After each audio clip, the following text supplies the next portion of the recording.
O Senhor esteja convosco. Ele está no meio de nós. Proclamação do Evangelho de Jesus Cristo segundo João. Glória a vós, Senhor. Naquele tempo, Jesus apareceu de novo aos discípulos à beira do mar de Tiberíades. A aparição foi assim. Estavam juntos Simão Pedro, Tomé, chamado Dídimo, Natanael de Caná da Galileia, os filhos de Zebedeu e outros 2 discípulos de Jesus. Simão Pedro disse a eles: Eu vou pescar. Eles disseram: Também vamos contigo. Saíram e entraram na barca, mas não pescaram nada naquela noite. Já tinha amanhecido e Jesus estava de pé na margem. Mas os discípulos não sabiam que era Jesus. Então Jesus disse: Moços, tendes alguma coisa para comer?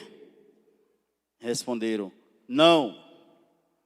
Jesus disse-lhes: Lançai a rede à direita da barca e achareis. Lançaram, pois, a rede e não conseguiam puxá-la para fora por causa da quantidade de peixes. Então, o discípulo a quem Jesus amava disse a Pedro: É o Senhor. Simão Pedro, ouvindo dizer que era o Senhor, vestiu sua roupa, pois estava nu, e atirou-se ao mar. Os outros discípulos vieram com a barca, arrastando a rede com os peixes. Na verdade, não estavam longe da terra, mas somente a cerca de 100 metros. Logo que pisaram a terra, viram brasas acesas com peixe em cima e pão. Jesus disse-lhes: Trazei alguns dos peixes que apanhastes. Então Simão Pedro subiu ao barco e arrastou a rede para a terra. Estava cheia de 153 grandes peixes. E apesar de tantos peixes, a rede não se rompeu. Jesus disse-lhes: Vinde comer. Nenhum dos discípulos se atrevia a perguntar quem era ele, pois sabia que era o Senhor. Jesus aproximou-se, tomou o pão e distribuiu por eles. E fez a mesma coisa com o peixe. Esta foi a 3ª vez que Jesus, ressuscitado dos mortos, apareceu aos discípulos. Depois de comerem, Jesus perguntou a Simão Pedro: Simão, filho de João, tu me amas mais do que estes? Pedro respondeu: Sim, Senhor, tu sabes que eu te amo. Jesus disse: Apacenta os meus cordeiros. E disse de novo a Pedro: Simão, filho de João, tu me amas? Pedro disse: Sim, Senhor, tu sabes que eu te amo. Jesus lhe disse: Apacenta as minhas ovelhas. Pela 3ª vez, perguntou a Pedro: Simão, filho de João, tu me amas? Pedro ficou triste, porque Jesus perguntou 3 vezes se ele o amava.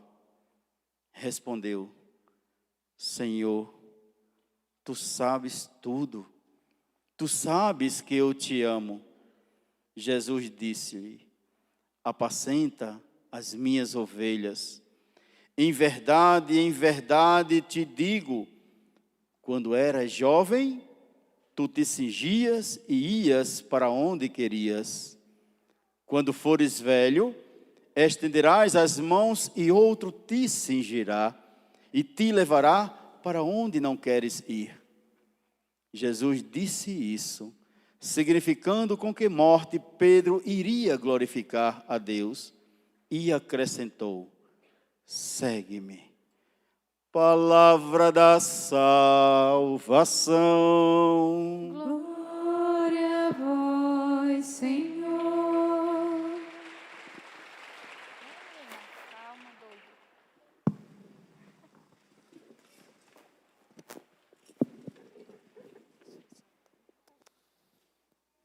Querido irmão,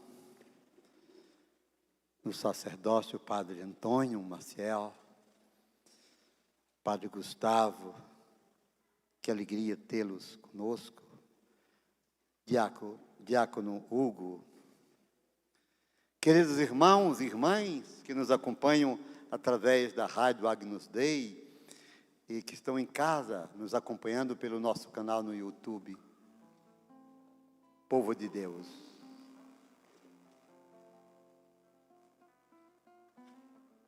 Terceiro domingo de Páscoa. Alegria de estarmos juntos na presença dEle, de celebrarmos a sua vitória sobre a morte, na qual também nós somos vitoriosos. Alegria de ouvi-lo falando a cada um, a cada pessoa e a sua igreja.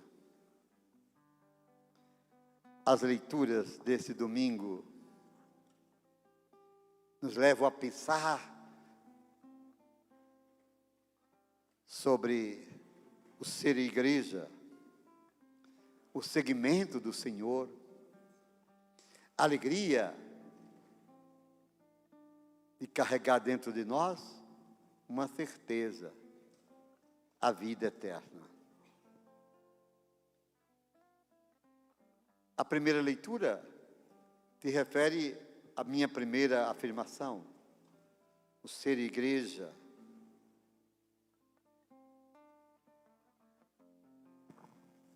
No livro dos Atos, nós encontramos razões para sermos felizes no segmento de Jesus. Como vivia a nossa comunidade primitiva? Como era aquela igreja nascente a partir da experiência com o ressuscitado? Os apóstolos foram presos, foram levados ao Sinédrio, o grande conselho dos judeus.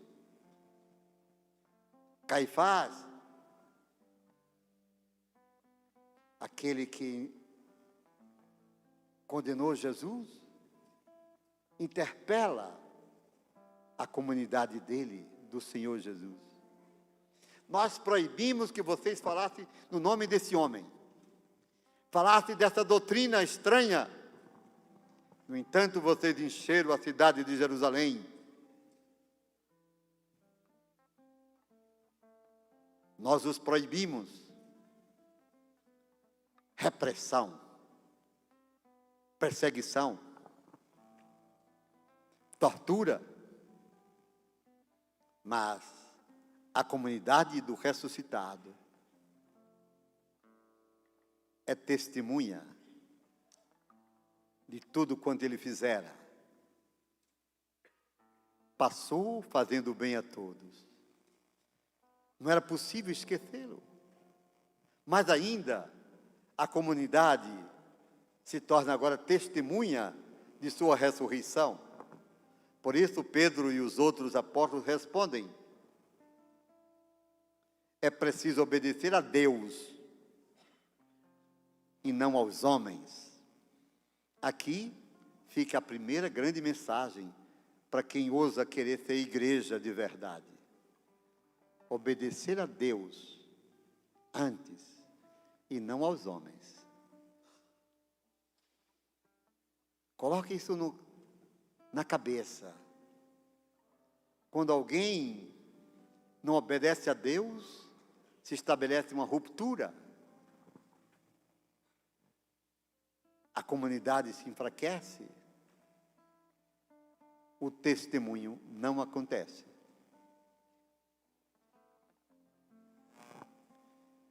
E vem o testemunho logo em seguida, no versículo 28. Vós matastes a Jesus. Olha, eles estão falando diante do Supremo Tribunal de Justiça dos judeus. Mas Deus, nosso Pai, o ressuscitou. A igreja que testemunha. Disso nós somos testemunhas. Nós e o Espírito Santo. Que coisa impressionante. Ninguém vai nos calar. Somos testemunhas que ele venceu a morte.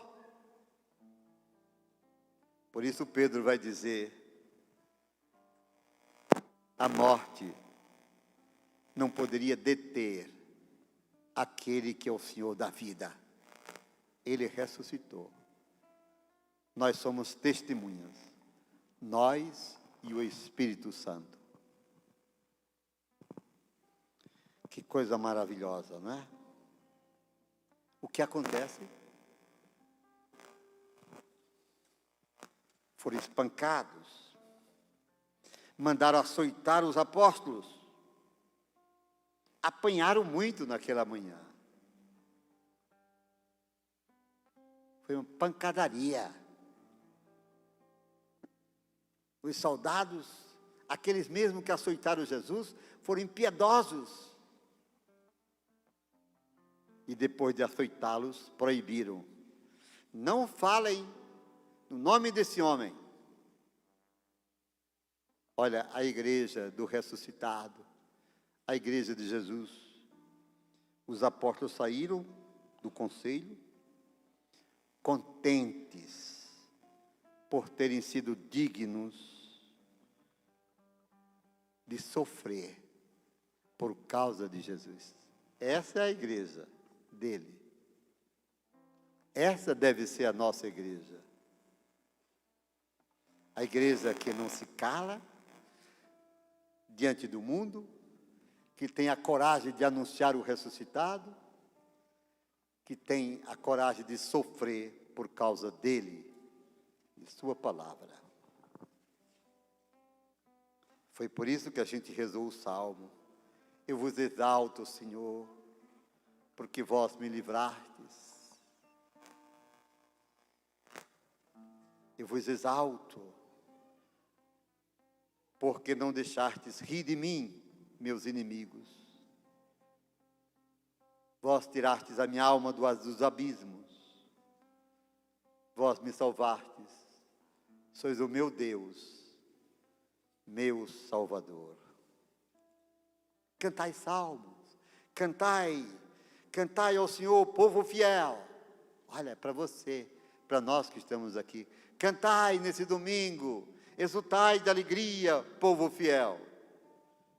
Dai ao Senhor graças, invocai o seu santo nome. Invocai o seu santo nome. A segunda leitura, São João, que está na ilha de Patmos, refugiado, perseguido, e levara consigo quem? Vocês se lembram? A mãe de Jesus. João tem visões, onde o Espírito lhe revela mensagens para a igreja. Eu vi a voz de numerosos anjos. Imagina a visão de João. Estavam todos em volta do trono do Cordeiro. Olha que coisa linda. Eram milhares, milhões e milhões. E proclamavam em alta voz: o Cordeiro imolado, o Cordeiro imolado. Círio Pascal, cada missa. O Cordeiro imolado é digno de receber o poder, a riqueza, a sabedoria, a força, a honra, a glória, o louvor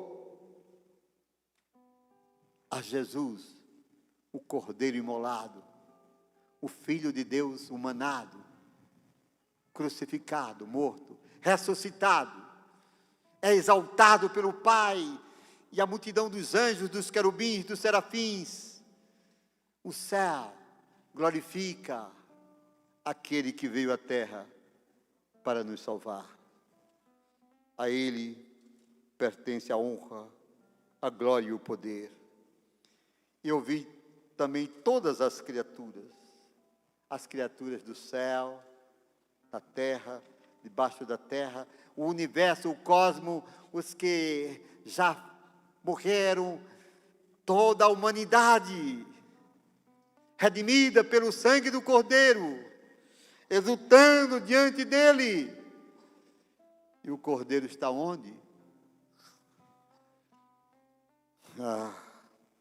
O Cordeiro está sentado no trono que o Pai lhe deu. E traz essas chagas, olha para cá.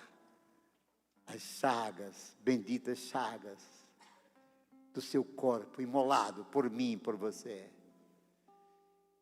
E se eu lhe disser, e preciso dizer, essas chagas pelas quais somos salvos, estão presentes em cada missa, em cada altar do mundo inteiro,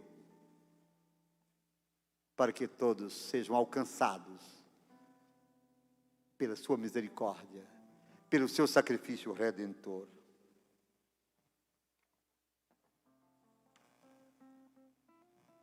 Cordeiro de Deus, que tirais o pecado do mundo, dizemos nós, olhando para um pão que o sacerdote nos apresenta, o corpo dele, e o adoramos com os anjos, com o céu, e que a terra o adore, que todas as criaturas se prostrem diante dele. Cordeiro de Deus, que tirais o pecado do mundo, tende piedade de nós. Tende piedade de nós, que estamos nesse vale de lágrimas. A comunidade, a igreja celebra o que ela crê. A segunda leitura é uma visão do que há de vir, da parousia, da eternidade, que já não é um sonho, é a mais bela realidade que Ele trouxe para a humanidade, que nós vislumbramos com o olhar da fé, peregrinando, atravessando vales tenebrosos, mas com os olhos fixos nele.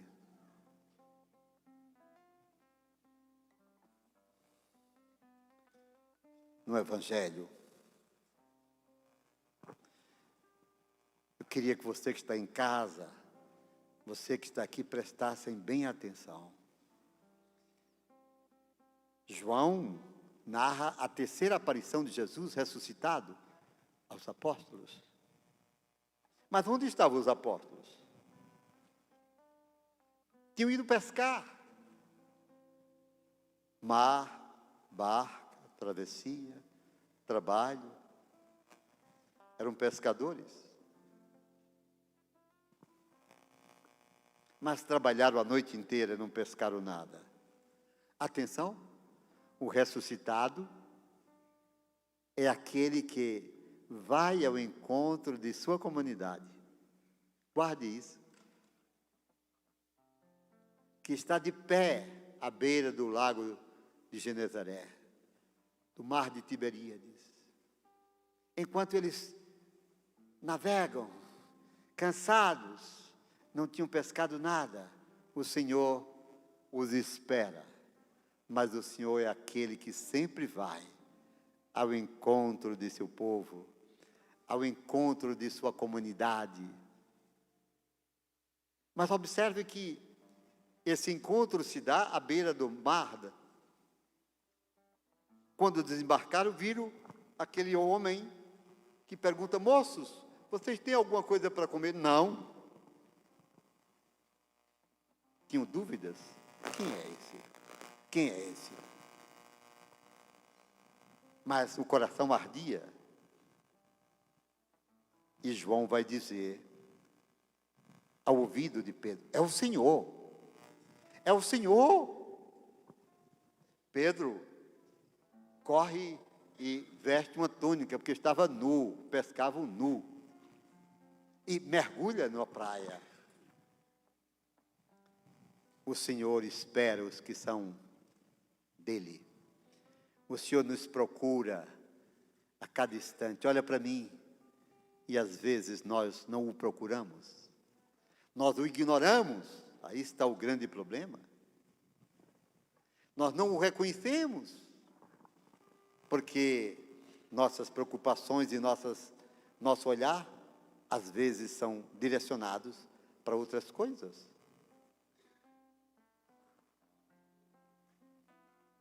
O Senhor manda, lance as redes.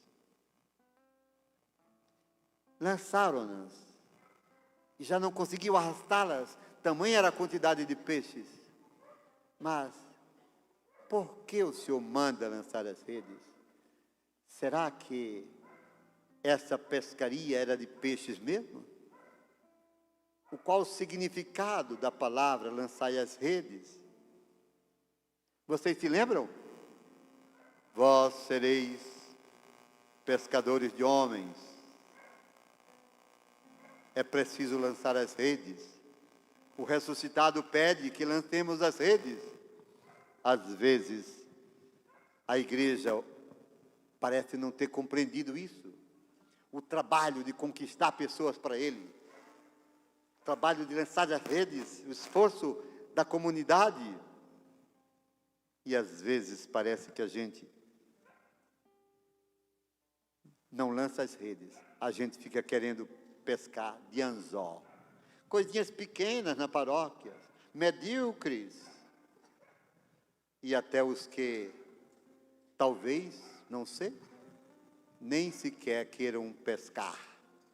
Que se acomodem aos ritos, aos costumes, às liturgias, mas não dão sentido aos ritos nem às liturgias, para que o ressuscitado apareça e o ressuscitado parta o pão, como partiu com eles à beira do mar de Tiberíades. Porque partiu o pão para dizer-lhes: vocês se lembram do que eu fiz naquela quinta-feira? Continuem fazendo, e eu estarei com vocês todos os dias, até o fim dos tempos.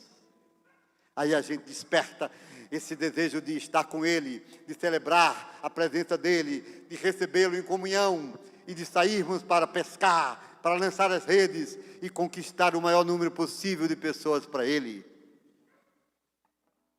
Um cristão de braços cruzados não é discípulo de Jesus. O discípulo, a discípula, é alguém que ousa testemunhá-lo, primeira leitura, que espera o que há de vir, segunda leitura, e lança as redes, que é preciso pescar. A palavra final do Evangelho de hoje é aquela mais importante. Depois de interpelar a Pedro por 3 vezes: tu me amas, Simão, filho de João? Tu me amas? E Pedro responde: sim, Senhor. Mas quando o Senhor lhe pergunta pela 3ª vez, Pedro talvez tenha se recordado das vezes que o negara. Pedro chora e abre seu coração, como nós devemos fazer sempre quando falamos com Ele, e diz da sinceridade da sua vida: tu sabes tudo, porque és Deus. Tu me conheces, sabes de meus pecados, mas tu sabes que eu te amo. E é nesse amor que Pedro é confirmado: apacenta as minhas ovelhas. É nesse amor que você é confirmado a cada instante diante dele, na graça do batismo que você recebeu, pelo qual você se tornou discípulo, discípula dele. A palavra-chave do Evangelho, vocês sabem qual é? Vem, segue-me. Segue-me. Um verbo. Segue-me. Segue-me. Eu escuto a cada hora, a cada instante. a mesma voz, a dizer a mim e a você: vem, segue-me. É seguindo o ressuscitado que nós seremos felizes aqui, construindo a fraternidade, a comunidade dele, na certeza de que felizes seremos eternamente na alegria do face a face. Segue-me. Louvado seja nosso Senhor Jesus Cristo. Para sempre seja louvado.